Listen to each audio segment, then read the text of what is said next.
Este canal de YouTube sin rostro gana cientos de miles de dólares con decenas de millones de vistas cada mes. Pero ninguna de las imágenes de estos videos pertenece a su creador. ¿Cómo es posible que este canal no solo exista, sino que se beneficie del contenido de otras personas? ¿Por qué no se ha desmonetizado este canal o se le han impuesto sanciones por derechos de autor? Primero, hay que entender que este no es un ejemplo único. Hay toda una industria que rodea todo esto llamada automatización de YouTube. La idea es crear canales en nichos populares y temas con altos CPM, por lo tanto, mayores ingresos por publicidad. Se trata de canales sin rostro, sin ningún talento o material nuevo creado.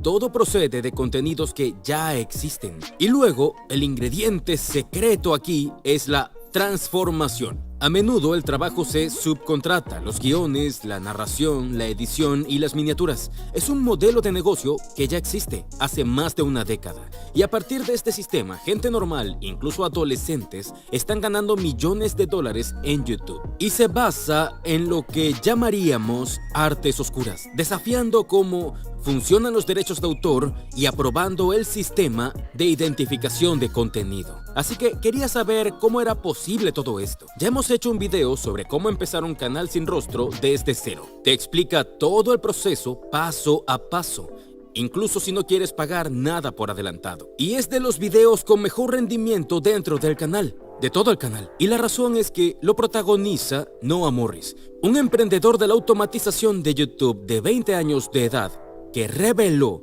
todos sus secretos en el canal, excepto uno, el de los canales sin rostro y los derechos de autor. Y lo dice en los comentarios. Me puse en contacto con Noah y me contó exactamente cómo evita la desmonetización y las faltas sobre derechos de autor en sus canales sin rostro. Así que empecemos. Antes de entrar en el uso legítimo y los derechos de autor, quiero decir, no soy un experto legal. Mi experiencia viene de hacer canales durante 8 años, recibiendo reclamos de derechos de autor y tener que pasar por disputas, así como hablar con expertos legales y un montón de gente con experiencia. Por eso deberías escuchar lo que Noah tiene que decir, por su experiencia con los derechos de autor. Pero también debemos aclarar que nosotros no somos expertos en derechos de autor, así que por favor no tomes esto como un consejo profesional o legal. Cuando se trata de derechos de autor, muchos tratan de confiar en el llamado uso legítimo.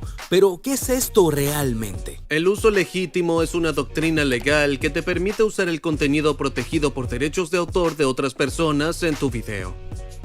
Es importante decir que esto solo ocurre si el contenido que haces de la obra con derechos de autor es de uso legítimo transformador. ¿Qué significa transformador? Tienes que añadir valor a la obra protegida por derechos de autor, es decir, valor educativo, tiene que aportar un comentario, una perspectiva diferente, tal vez una parodia. Eso significa transformador. Noah, suena bastante simple, ¿verdad? Consigues algo de contenido, mezclas un poco las cosas y ¡boom! Un transformador, ¿verdad? El inconveniente con el uso legítimo es que es una gran área gris, tanto en YouTube como en el sistema legal de Estados Unidos. He recibido reclamos o faltas de derechos de autor y te cuesta ingresos de publicidad y dolores de cabeza si no entiendes el uso legítimo correctamente, porque hay muchos conceptos erróneos en torno al uso legítimo en YouTube. A menudo los youtubers oyen este término mágico, uso legítimo, y asumen que los defenderá de cualquier cosa con derechos de autor.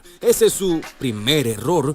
Y aquí hay más. Un error muy común que tienen los youtubers es pensar que YouTube decide lo que es uso legítimo o no. Y en realidad es el sistema judicial de Estados Unidos el que decide el uso legítimo. Cuando hablamos de uso legítimo hay 4 pilares que son importantes. El primero es el carácter del uso. El segundo sería la naturaleza de la obra protegida o la fuente de la obra protegida. El tercero sería la cantidad usada y el cuarto sería el impacto en el mercado para el titular de los derechos de autor. Muy bien, no. Hablas nuestro idioma, nos encantan los planes, los pasos y los pilares. Hablemos sobre lo primero.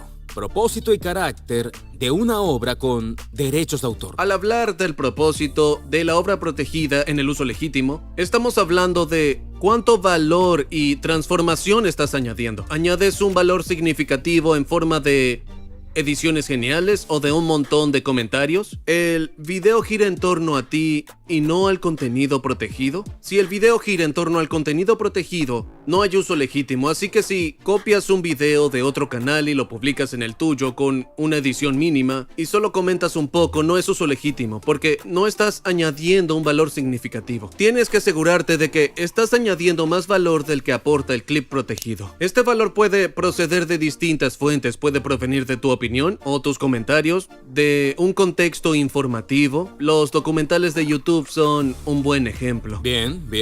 Pero ¿cuál sería un ejemplo de algo que no se considera contenido transformador? Un ejemplo de algo que no sería uso legítimo es tomar el video de alguien y añadir un poco de comentarios, tal vez un 30% de comentarios al video y luego simplemente publicarlo en tu canal. No, eso no es uso legítimo porque la obra protegida se valora más que los comentarios que haces. Tienes que asegurarte de que tu comentario sobre tu visión educativa o tu perspectiva o tu parodia es más valioso que ese pequeño fragmento de obra protegida. Eso se llama contenido transformador. Muy bien, pasemos ahora al segundo pilar, la fuente o naturaleza de la obra con derechos de autor. La fuente y naturaleza de la obra protegida es una de las cosas más importantes en las que tienes que pensar como creador, porque es muy importante que el contenido no lo tomes de empresas o corporaciones que son muy estrictas con los derechos de autor, porque esto te meterá siempre en problemas. ¿Por qué? Porque tienen abogados, tienen un sistema de identificación muy bueno y te meterás en problemas muy rápido. Parece que Noah aquí está describiendo distintos niveles de riesgo de ser atrapado por utilizar contenido con derechos de autor. ¿Quién es bastante protector con sus contenidos y quién es más indulgente? Vamos a averiguar. Alto riesgo sería algo como una transmisión deportiva. Piensa en una retransmisión de la Fórmula 1, una retransmisión oficial de fútbol, la NFL, la Super Bowl. Son obras muy protegidas, tienen grandes estructuras legales detrás y tienes que ser muy cuidadoso cuando estás usando ese trabajo con derechos de autor, porque la posibilidad de que te metas en problemas es grande y no tienen miedo de demandar. Otras fuentes así son las agencias de licencias de video, como por ejemplo Viral Hook. También son muy estrictas con el trabajo protegido. Y por último diría que todo aquello que esté relacionado con trabajos creativos, películas, anuncios, todas esas cosas están muy protegidas por la ley de derechos de autor, así que ten mucho cuidado con esas cosas. Buenas fuentes o fuentes con bajo riesgo serían cosas como las grabaciones de dominio público. Piensa en las grabaciones de las cámaras de la policía que publica su oficina. Son grabaciones con copyright de bajo riesgo. Otro sería cualquier contenido factual o informativo. Cosas como clips de noticias, documentales. Si estás en un contexto educativo, no recibirás reclamos de derechos de autor tan rápido, porque es contenido educativo. Y por último está todo el contenido generado por usuario o todos los clips de fans individuales. Bien, entonces digamos que usas imágenes de una carrera de Fórmula 1. Lo que se hace es tomar clips de personas que han filmado la carrera en el momento de la misma en sus teléfonos, porque esto no suele coincidir en el sistema de identificación de contenido. Por lo general, las personas no serán tan propensas a llevarte a un tribunal o a provocarte una falta en YouTube. Con estas fuentes tienes que pensar en blogs. Cualquier cosa publicada en Twitter, Reddit, Instagram suelen ser bastante seguros para utilizar en tus propios videos. Me hace sentir un poco incómodo pensar que los creadores individuales son de menor riesgo cuando se trata de contenido con derechos, porque no tienen el poder, el tiempo, la influencia o el departamento jurídico para defenderse. Creo que esto ilustra muy bien el imperfecto mundo de los derechos de autor en YouTube, pero hace que esta conversación sea fascinante porque Noah está siendo muy honesto y transparente. Y nos contará más. Otro consejo que daría a los creadores sería pensar en cuánta variación y fuentes tienes en tu propio video realmente, así que digamos que solo tomas el contenido protegido de una sola fuente. Hay muchas posibilidades de que te reclamen o te bloqueen, por lo tanto trata de diversificar en diferentes fuentes. Por ejemplo, puedes tomar un poco de la carrera de Fórmula 1, de la retransmisión pública, algo pequeño. Puedes tomar videos de los aficionados, puedes usar imágenes. Diversifica a los propietarios del contenido protegido que usas, porque así tienes menos probabilidades de ser atacado y argumentará un caso más fuerte para el uso legítimo. Eso fue muy completo, Noah. Pasemos al tercer pilar, la cantidad de contenido usado. La cantidad usada también tiene un montón de conceptos erróneos, así que cuando se habla de uso legítimo en YouTube, la gente dice solo se puede utilizar una cierta cantidad de segundos en el video. Pero no se trata de eso, es más bien la importancia de ese clip protegido. Bien, digamos que decides tomar un clip bastante importante y lo colocas en tu video. La probabilidad de obtener un reclamo o una falta por los derechos de autor es mayor que si tomas parte sin importancia del contenido protegido. ¿Qué significa eso en la práctica? Tomemos por ejemplo El Imperio contraataca. Es una película de 2 horas y media, pero podrías tomar 3 segundos de esa película cuando Darth Vader le dice a Luke: "No, yo soy tú". Y ese es el corazón de toda la película en este caso. No te apoyes en la idea errónea de que los clips de menos de 10 segundos no te meterán en problemas. Sí, te aseguras de que no detecten tan rápido los clips protegidos por derechos de autor. Pero ante un tribunal no se sostendrá si usas un clip protegido muy importante. ¿Y qué hay del cuarto pilar? El impacto potencial en el mercado. El último pilar es si tu contenido sustituye a la obra protegida por derechos de autor.